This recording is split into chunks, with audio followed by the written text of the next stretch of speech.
Good afternoon and welcome to the Cup of Joe. So I want to share some points or some tips from you or with you that I got from Darren Hardy last night. One of the benefits of being a Beachbody coach is that every month we get incentives and we get different things for helping other people. And so last month I helped 3 people and help people achieve their goals, get to where they wanted to go, and still helping those people. And I shoot to do that at least every month. Try to get 3 to 5 people every single month and help new people and bring on more people and help people move towards their goals and live a healthier, better life. So as a reward for that, what Beachbody does is that every month they give you different incentives. Well, this month it was a live call with Darren Hardy. He's absolutely phenomenal. He's the publisher of Success Magazine. I've read a lot of his books. I would highly, highly recommend looking into him. Some of his books are The Compound Effect, Entrepreneur Roller Coaster, Live Your Best Year Ever is a program that he has that Ashley and I used. It's a goal-setting program. Excuse me. But great stuff. So definitely check him out. But I want to share some of the tips that he gave. And basically his overall theme of the message last night was finish big. What we all typically tend to do is these last 2 months of the year, right after Halloween, is we go into autopilot. We just kind of coast through and we're like, all right, well, it's the holiday season, family season, so, I'll wait till next year to get started. I'll wait till next year to get started. Yeah, I'll get in shape next year. Or, you know what, next year, that's the year I'm going to get my promotion. That's when I'm going to start working harder. I'm going to start working more. Next year's the year I'm going to stop smoking, and that's when I'm going to do it. We do all these things. Next year, I'm going to have a great marriage next year. I'll start working on it then. We do all these things, but we get so far behind these last 2 months because we let everything else go. We're so worried about having fun, and we're just this party and that party, and oh, here's a family coming over here, or here's a friend doing this over there. Oh, well, it's just one more meal. Well, you know what? I'm gonna take care of myself next year anyway, so I might as well enjoy it while I can now. And we get so far behind. Come January 1st, a couple things happen. One, the people that are successful are already miles ahead of us because they spent these last 2 months preparing and getting ready. And number 2, you're so far behind.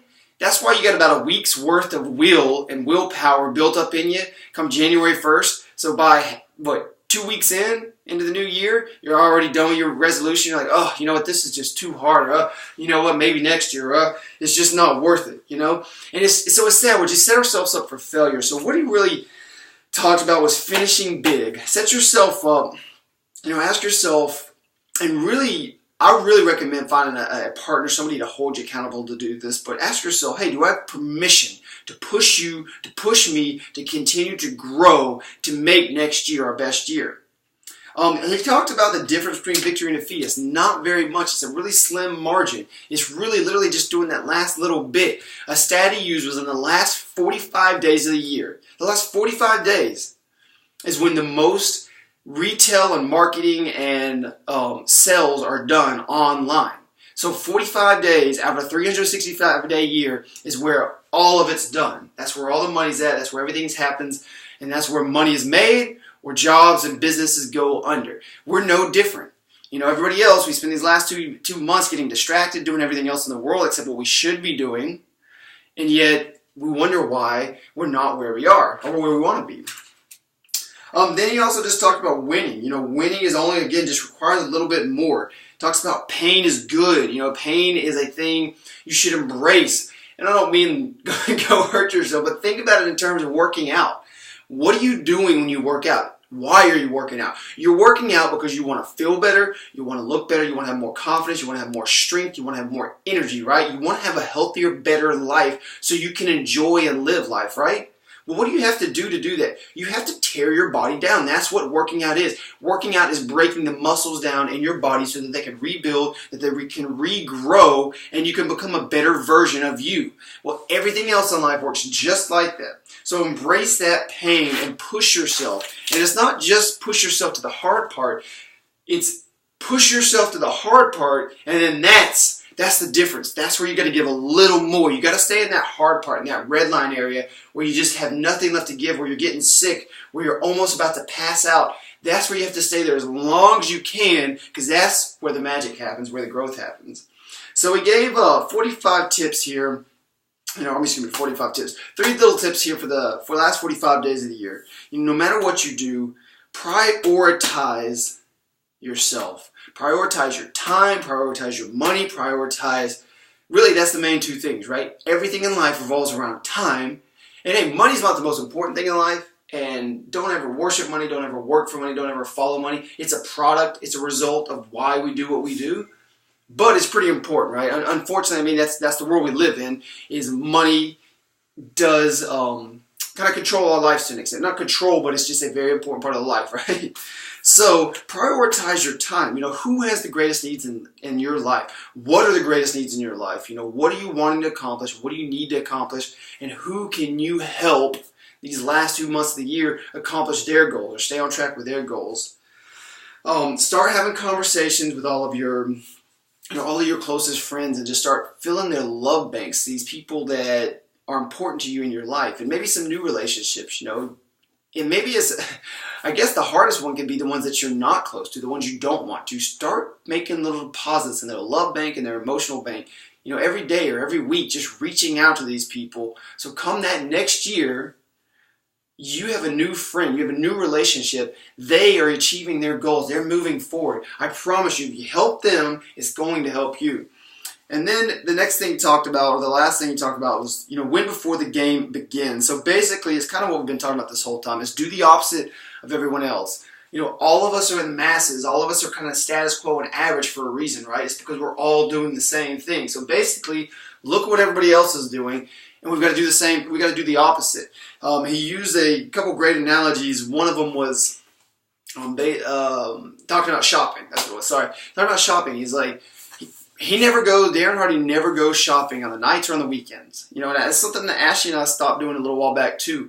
We shop at Costco, and it's funny because he even joked about Costco. He's like, who in the world goes on the weekends, right? Everybody's there. It's a madhouse, especially this time of year.